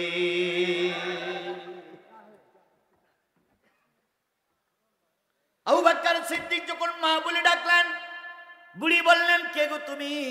আবু বকর সিদ্দিক বলতে পারতেন আমি মুসলমানদের খলিফা। তিনি বললেন, আনা আব্দুল্লাহ, আমার নাম হলো আল্লাহর বান্দা, আমি আল্লাহর বান্দা আব্দুল্লাহ। কি বলতে চাও? কয় বুড়িমা তুমি ভিক্ষে করো কেন? বুড়ি বলতেছে, আমার স্বামী নাই, আমার ছেলে নাই, আমার আয় রোজগার করার মতন কেউ নাই, তাই তো আমি ভিক্ষে করে খাই। কোথায় তোমার বাড়ি? কয় বাড়ি বলে কিছু নাই, ওই যে একটা ঝুপড়ি দেখা যায়, ঝুপড়িতে আমি রাতে থাকি। আবু বকর সিদ্দিক লাঠিকানা ধরে বুড়িকে বাড়ি পর্যন্ত পৌঁছে দিয়ে বললেন, মা আজকে থেকে আর ভিক্ষা করা লাগবে না, তোমার 3 সাজের খানা আমি তোমার বাড়ি পৌঁছে দেব। এর নাম হলো ইমামুন আদিলুন, ন্যায় বিচারক বাদশাহ। বিশ্বাস করো বাংলার মুসলমান, বিশ্বাস করো 18 কোটি মুসলমান হিন্দু ভাইরা, যদি বাংলাদেশ জামাত ইসলামী তথা ইসলামী আন্দোলনের নেতা কর্মীরা ক্ষমতায় আসে, ওরা যা খাবে তোমারেও তাই খাওয়াইয়ে ছাড়বে। আজকে কোটি কোটি টাকা বিদেশে পাচার হয়েছে। দরবেশ বাবা চিন্তা করেছিল এই বোঝাই বেঁচে গেলাম করে। বাপরে বাপ, দরবেশ বাবার নাম শোনেননি আপনারা? সালমান এফ রহমান, দেখলি মনে হইতো জিব্রাইলি ছোট ভাই। আরে বাপরে বাপ, এই টুপি, এই দাড়ি, সাদা পাঞ্জাবি, মনে হলো ফেরেস্তাও ফেল ওর কাছে। এই লোকটা যখন পালিয়ে যায়, সঙ্গে ছিল কে? আইন মন্ত্রী।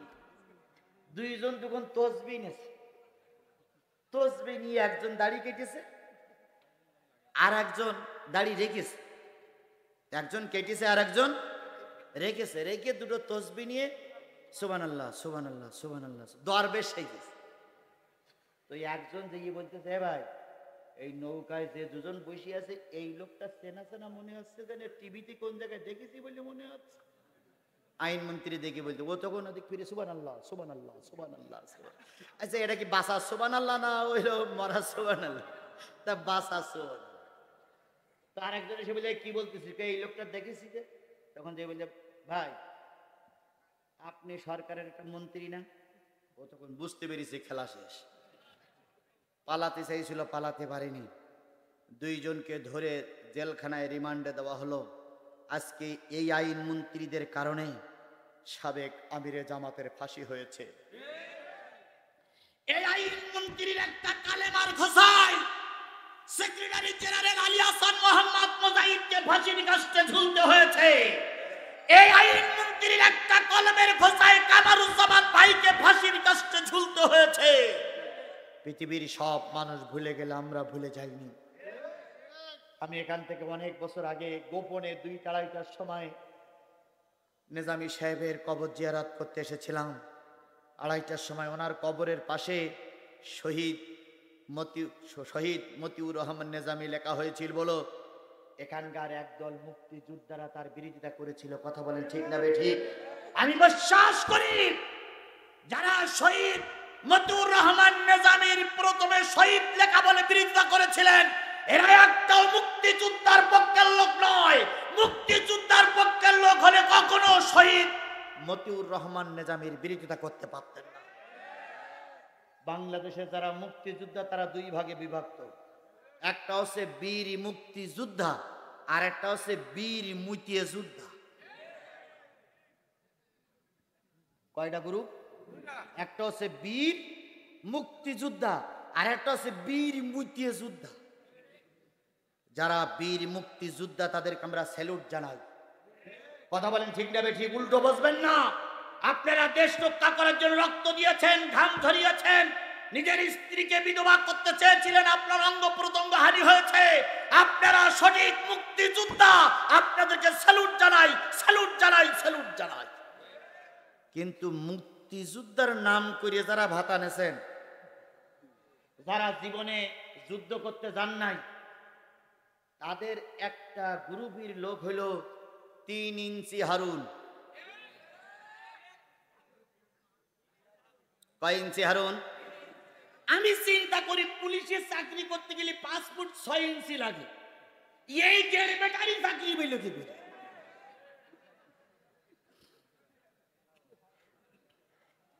দেড় ব্যাটারি তার অফিসে ভাতের অফিস খুলে বসেছিল। কথা বলেন ঠিক না ঠিক? এই দেড় ব্যাটারির কারণে বহুত নেতা কর্মীর কষ্ট ভোগ করতে হয়েছে। এখন গেল কই? শুধু বলতো খেলা হবে। আমরা তো খেলা করার জন্যই ময়দানে আছি। আপনারা কই? খেলবো এখন ইনশাআল্লাহ। কথা বলেন ঠিক না ঠিক? এতদিন একা একা খেলেছেন, এবার আমরা ময়দানে নেমেছি। তুমি যদি মায়ের দুধ খেয়ে থাকো, আমি মায়ের দুধ খেয়ে ময়দানে নেমেছি। আসু খেলি, দেখি কার বাহুতে কতটুকু জোর আছে। এখন পালিয়ে গিয়ে কেন দুলাভাই? খেলতে নামো।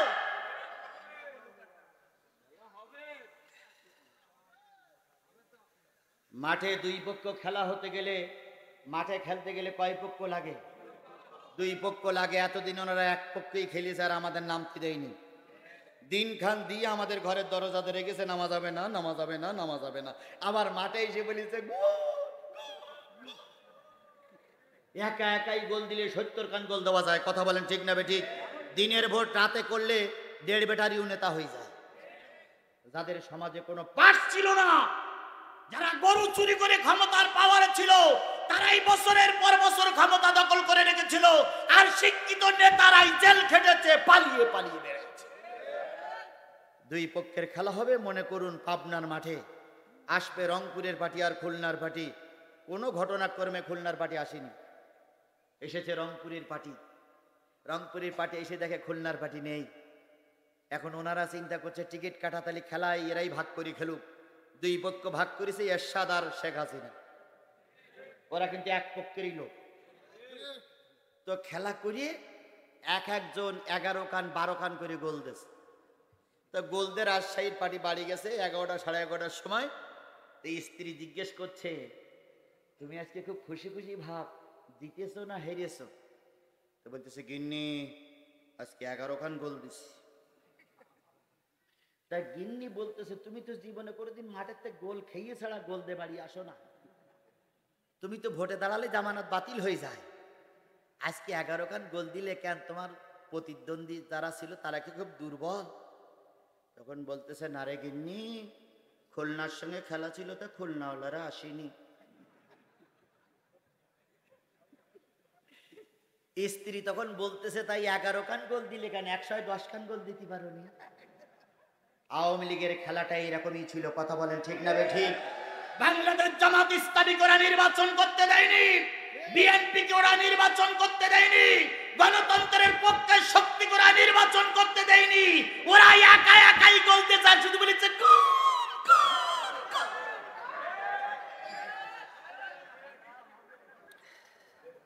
আর বাড়ি গিয়ে স্ত্রীর সঙ্গে বলেছে খেলা হবে। কোথায় খেলোয়াড়রা আসো, আমরা এখন খেলার জন্য ময়দানে নেমে গেছি। কথা বলেন ঠিক না ঠিক? শুনতেছি আগামী কয়েক মাসের ভিতরে নির্বাচন দেবে। নির্বাচনে আল্লাহ যদি আমাদের সহায় থাকে, অন্য কোনো পার্টির দরকার নেই, যদি ইসলামী সমভাবাপন্ন দলগুলো একজোট হয়, আগামী নির্বাচন হবে কোরআনের পক্ষের নির্বাচন। আগামী সংসদ হবে কোরআনের পক্ষের সংসদ।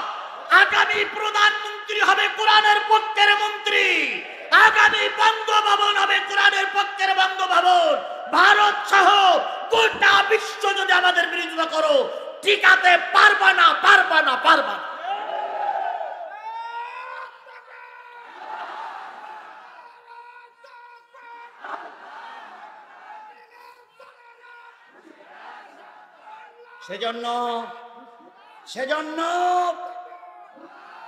সেজন্য বাংলাদেশ ইসলামী ছাত্র শিবির, বাংলাদেশ জামাত ইসলামের কাছে আমার করজোর অনুরোধ, আজকে আমাদের বসে থাকার সুযোগ নাই। প্রতিটা নেতা কর্মী ঘরে ঘরে করে দাওয়াতি কাজ করে দেবেন, কারণ খরগোশ আর কচ্ছপের গল্পটা মনে রাখতে হবে। খরগোশ অধিক দৌড়াতে পারে বলেই যে জিতে যাবে তা নয়, অনেক সময় কচ্ছপেরা আলসামি না করার কারণেই জিতে যায়। সুতরাং আজকে আমরা খরগোশ হয়ে দেখা দিয়েছি। গোটা দেশের সব জায়গায় আমাদের নেতা কর্মীরা মাথা উঁচু করেছে বলে আমরা ক্ষমতায় গিয়েছি, ভাবার কোনো সুযোগ নাই। যতদিন পর্যন্ত সুষ্ঠু নির্বাচন হবে, আমার নেতারা যতদিন পাওয়ারে না যাবে, ততদিন পর্যন্ত একটাও নেতা কর্মী বসে থাকা যাবে না। কারা কারা আমার কথার সঙ্গে একমত, দুই হাত উঁচু করে আল্লাহরে দেখাও।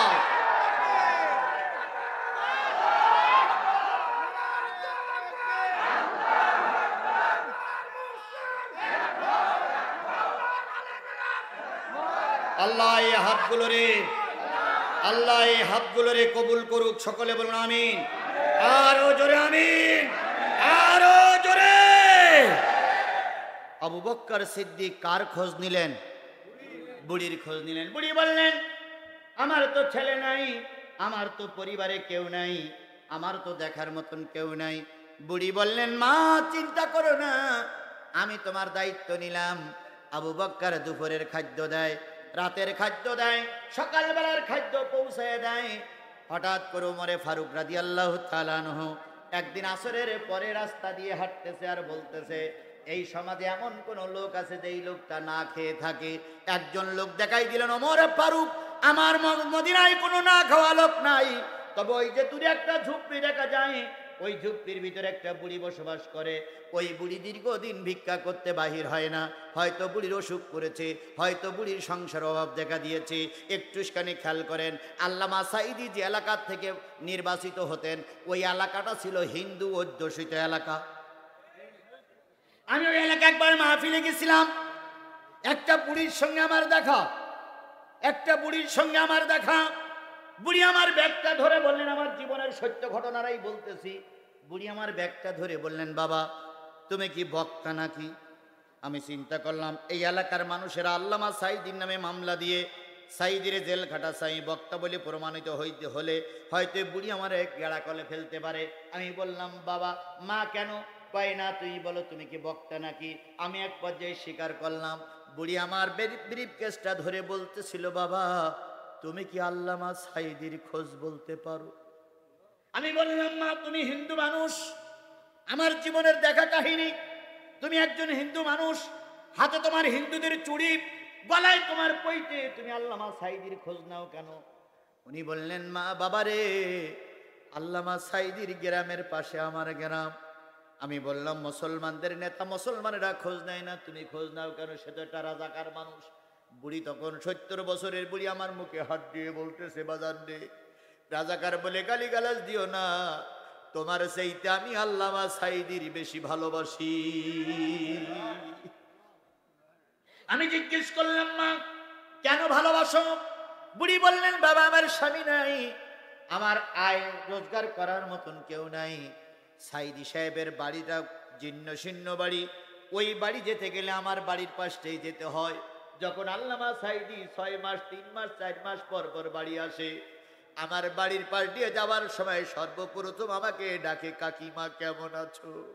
আমি বেরিয়ে আসি, 2টা পোটলা আমার হাতে দেয়, একটা পোটলার ভিতরে থাকে কাপড় চোপড় প্রয়োজনীয় জিনিস, আর একটা পোটলার ভিতরে টাকা পয়সা প্রয়োজনীয় জিনিস। ওইগুলো দিয়ে যায় আর বলে, মা কয়েকদিন পরে আমি চলে যাব, আবার খোঁজ নেব। আবার যখন সাইদি চলে যায় তখন 6 মাসের জন্য বাজার টাজার সব কিছু করে দিয়ে যায়। বুড়ি নিজের ভাষায় বলতেছে, বাজান 6টা মাস সাইদি আর আসে না। শুনেছি কোনো জেলখানা আছে, তুমি কি সেই জেলখানার ইতিহাসটা বলতে পারো? আমি তখন চোখের পানি রাখতে পারি নাই। আমি বলেছিলাম, বুড়ি মা, মুসলমানেরা তার জেলখানার সংবাদ শুনে আনন্দ মিছিল করেছে। ফরিদউদ্দিন মাসুদ ওই গণজাগরণ মঞ্চে দিয়ে তার ফাঁসি দাবি করেছে, আর তুমি হিন্দু মানুষ, তুমি তার জন্য কল্যাণ কামনা করতেছো। সেদিন বুড়ি বলেছিল, বাবা, যে তার বিরোধিতা করতেছে সে জানে না আল্লাহ যদি কোনো ফেরেশতা নাজিল করে, আর ফেরেশতা যদি কেউ দেখতে চায় সে যেন আল্লামা সাইদিরে দেখে যায়। আল্লামা সাইদির বিপক্ষে মুসলমানের বাচ্চারা সাক্ষী দিল, আর আল্লামা সাইদির পক্ষে একজন হিন্দু আল্লামা সাইদির মৃত্যুর আগ পর্যন্তই তার পক্ষে ছিল। সেই হিন্দুটার নাম বলতে পারবেন? শুকরঞ্জন বালি। আল্লামা সাইদির জানাজার দিন আমি গিয়েছিলাম ভাই। পিরোজপুরি যখন পৌঁছাইলাম 6 কিলোমিটার আগে আমার গাড়িটা থামাই দেওয়া হলো। 6 কিলোমিটার আমাদের নেতা কর্মীরা আমাকে উঁচু করে নিয়ে গেল।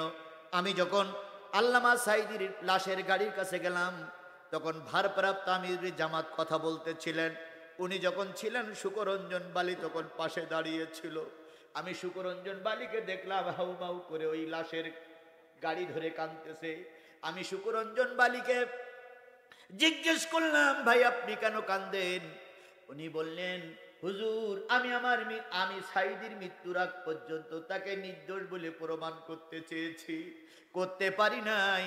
আমি আমার ভগবানের কাছে প্রার্থনা করি ভগবান যেন কিয়ামতের দিন তারে নির্দোষ বলে প্রমাণ করে জান্নাতের মেহমান বানিয়ে দেয়।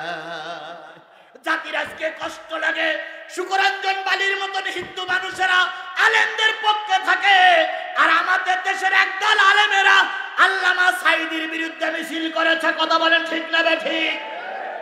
মতিউর রহমান নেজামির ফাঁসি থেকে একদল হুজুররা সাতিয়ার মাটিতে মিছিল করেছিল। আপনারা তাদেরকে চিনে রাখবেন, আজ হোক কাল হোক জনগণের আদালতে ওদের বিচার হবেই হবে। বুড়ি মানুষ, কথা শেষ, এখনই মোনাজাত হবে। যে যেখানে আছেন মোনাজাতের জন্য তৈরি হন। বুড়ি মানুষ। ওমর বললেন, যেখানে কেউ না খেয়ে আছে লোকে জেনাই দিল ওই ঘরের একটা বুড়ি আছে না খেয়ে থাকে। হযরত ওমর দুপুরের পর জোহরের নামাজের পরে কিছু রুটি আর খেজুর নিয়ে বুড়ির বাড়ি হাজির হয়ে গেছে। দোয়া হবে, ওটা চলা করতে বলিনি, দোয়া হবে। তো ওমর যেয়ে ডাকতেছে, বুড়িমা, বুড়িমা, এই ছেলেরা বসো, দোয়া হবে। বুড়িমা, বুড়ি বলতেছে, কে? আনা ওমর ইবনে খাত্তাব। বুড়ি ভয় পেয়ে গেছে, ওমর আমার বাড়ি কেন? ওমর, আমি কোনো অন্যায় কাজ করিনি। বুড়ি বলল যে অন্যায় কাজ আমি করিনি। ওমর বলল, তোমার অন্যায়ের জন্য আমি আসিনি, আমি তোমার দুপুর বেলার খাওয়া দেওয়ার জন্য এসেছি। বুড়ি বললেন, আমার খাবার নিয়ে যাও। দুপুর বেলার খাবার একজন দিয়ে গেছে, সে লোকটার নাম আমি জানি না। রাতের খাবার নিয়ে গেল, রাতের খাবার আর একজন দিয়ে গেছে, নাম জানি না। হযরত ওমর চিন্তা করলেন, আমার আগে খাদ্য পৌঁছাই দিয়ে যায়। সেই লোকটাকে রাতের অন্ধকারে হযরত ওমর একটা ঝুপড়ির পিছনে বসে আছে লোকটার দেখার জন্য। হঠাৎ করে দেখলো রাতের অন্ধকারে একটা লোক খাদ্য নিয়ে আসতেছে। তিনি আর কেউ নয়, তিনি হচ্ছেন সিদ্দিক আকবর আবু বকর সিদ্দিক রাদিয়াল্লাহু তাআলা আনহু।